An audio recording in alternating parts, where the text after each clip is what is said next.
It was just too much, and it sent me over the edge.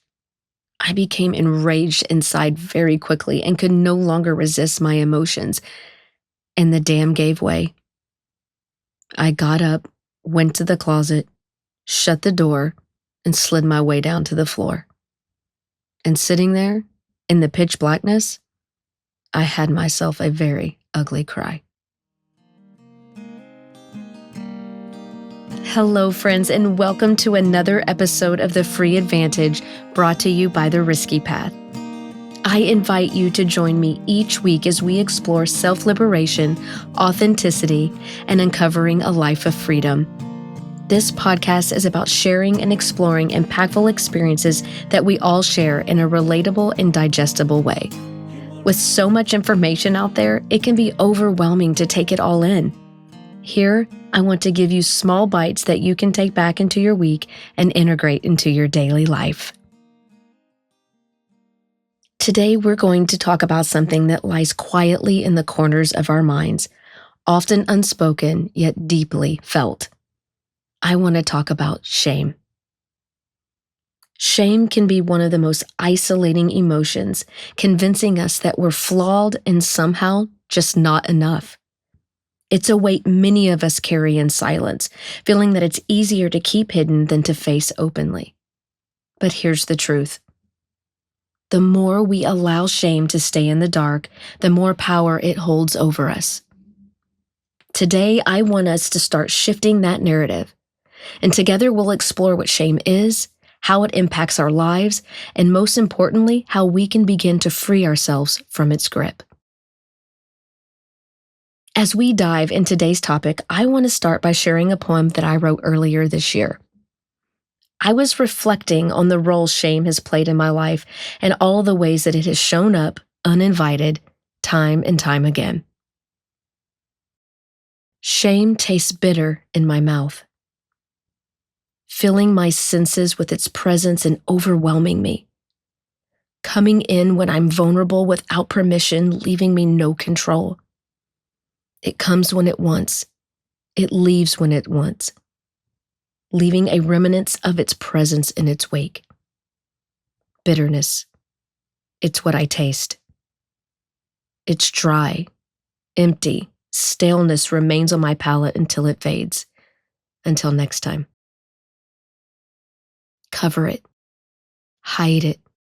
Mask it. Let no one know. Let no one see where it resides. It comes pretending it's someone I've never met, a new intruder at my door, only to figure out it's been here all along. Something I'm so familiar with, waiting in the shadows to overtake me once again, just when I thought I had escaped. Shame. It tastes bitter in my mouth. Yet I found myself wrapping up in its comfort. In its grip, I find myself. I loathe myself. And here is where I know myself. For who am I without it? As I wrote this, I realized how much shame had woven itself into my life. It was like an unwelcome guest that refused to leave, a weight I carried without fully understanding. There was a time when I was completely unaware that what I was feeling was shame at all. And I know I'm not alone in this. Shame is something so many of us feel deeply, even if we don't name it. That's why I eventually turned to experts like Brené Brown to help me understand what shame really is and how it works. Webster's defines shame as a painful emotion caused by consciousness of guilt or shortcoming. But that's just the starting point. Because as I dug deeper, I discovered Brené Brown's definition, which resonates on a much deeper level for me. She defines shame as the intensely painful feeling or experience of believing we are flawed and unworthy of love, unworthy of belonging, and unworthy of connection. That definition gave me words for what I had actually been feeling and the clarity to understand shame's true impact. In her book, Atlas of the Heart, Brené explains that shame thrives on secrecy, silence, and judgment. the trifecta of its power. And yet, the antidote to shame isn't willpower or even self compassion, as I once thought. It's empathy. She says that self compassion helps us to move through shame, but we need empathy to heal. When we allow others to truly see us, the shame loses its grip. Now, I think it's important to understand that shame and guilt aren't the same thing. For a long time, I used to think they were. But guilt is about recognizing that something we've done doesn't align with our values and it makes us uncomfortable. But it can also motivate us to make amends and to make change. Shame, on the other hand, tells us that we are the problem. It corrodes the belief that we can change or be better. It makes us hide instead of heal. It makes us feel unworthy and stuck. Shame needs us to believe that we are alone. Writing this poem was my way of shining light on it. Sharing it with you is my way of inviting empathy into the process. And that's why I'm talking about shame today. Whether you're deep into your inner work or just beginning, shame can discourage you from forgiving, letting go, and moving on. Shame can be what stops you before you even get started. But when we expose it to the light, shame loses its power to hold you back.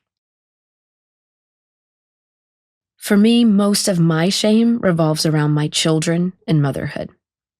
I was a young mom starting out. I was 17, unmarried, and found myself in a world I felt like I had no business being in at all at that age. I was unprepared. From then on, the list of my mistakes only grew, and so did my shame. I was piling up the emotional shame baggage that would eventually be too heavy for me to carry. The thing was, I didn't even know it was happening. Fast forward 23 years, I had just turned 40. My oldest had just left home for boot camp, and my youngest was graduating from high school. And I found myself in a place I couldn't even describe. My children were leaving home. All of my mistakes came flooding in from the recesses of my mind. All of the time I would never get back had slipped through my fingers, and the dream of being the mom I had always dreamed I would be was crushed. It was just too much. It sent me over the edge.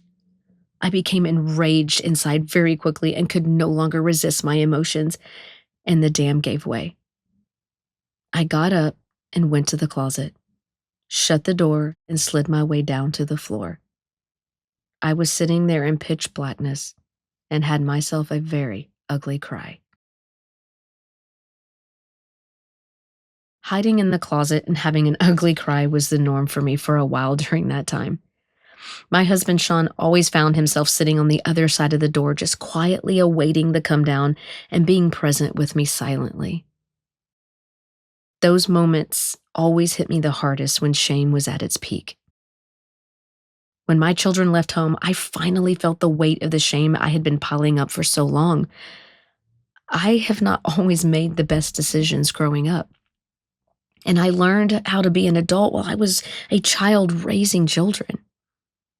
I had a very difficult time managing relationships and moved from one to the other in search of what I thought would be best for me and for my children.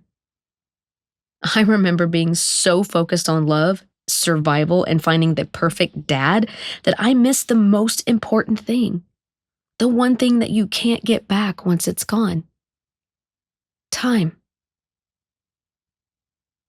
Now, don't get me wrong. I love my children very much, and I took very good care of them. But in my mind, my thoughts and my focus just weren't where they should have been. The mom I am today is not the mom that my kids grew up with. They endured the trials and errors of my ways, and they helped pay the price for me to be the mother I am today. But as I sat in the darkness of my closet, I was sorry. I wish I had made better choices for all of us. I wish I had been less selfish and had been a better mother. But at that time, I just wasn't. I wish I knew then what I know now. but I didn't. I felt I had failed my children and myself. Shame is like mold. In order to grow, it needs dark, quiet, damp places. It grows and hides in the shadows, and sometimes it grows undetected and goes unnoticed. Shame grows exactly the same way, hidden, silent, and thriving in the dark. No wonder when I felt shame, I wanted to hide in the darkness of my closet. There, it could continue to thrive. There will inevitably be moments in time that trigger shame in me, where I am overwhelmed by the life altering decisions I have made and once again become disgusted with myself. But the truth is, yes, I did make decisions that I'm not happy about. But they are also decisions that I cannot change, no matter how many ugly tears I cry while hiding in the closet. Though it was not easy and I would much rather self flagellate, it only brings more harm to the situation for me to dwell on it. So I picked myself up off the floor. I opened the door and I fell into Sean's arms. Admitting shame is one of the most vulnerable things you can do. Before you even open your mouth, you start to feel anxiety and ruthless judgment. It produces a gambit of emotions that make you feel like your whole existence is better off being extinguished than for you to even utter the truth. But I knew I had to. I desperately wanted to. I wanted to get rid of it. And though I wasn't sure the sharing would help, I did. I have grown so much since then. And looking back, I can still feel the fear of sharing my shame. But I am so glad that I did. First with my husband, and then with my children. Through that experience, I allowed myself to feel empathy from my very own children. I learned that my children love me and have forgiven me, and they never want me to feel shame for the life that they had. And today, they are living great and beautiful lives. I am ever so grateful that despite all of the mistakes, the missteps, bad decisions, selfishness, my ridiculous justifications, and my shame, that God showed me and my boys grace. These are the things that I focus on now. This is just one of my many shame stories in my life, and I know that each and every one of us have our own. Where are you experiencing shame? What would it feel like to let go and be free from that shame? Letting go is not an easy thing to do. I realized that while I couldn't change the past, I didn't have to keep punishing myself for it. I needed to let go, release my shame, and forgive myself. Holding on to shame does not bring healing, it just keeps us stuck. The past may have happened, but it doesn't have to take up residence in the present. But I get it, letting go is hard. Tell me about it. I have had times in my life when I thought I had let go, said I had let go, wished I had let go, but I still hadn't actually let go. But I want to encourage you. I know that you can do it. If I can, I know you can. Letting go of shame is as easy as speaking it out loud and sharing it with someone you trust. So get vulnerable and let go. Those moments of vulnerability where it feels like it's just too much to bear are also the moments that give way to clarity and relief. As we have explored today, that shame thrives in the dark. It hides in silence, secrecy, and judgment, growing in the shadows where it feels safe.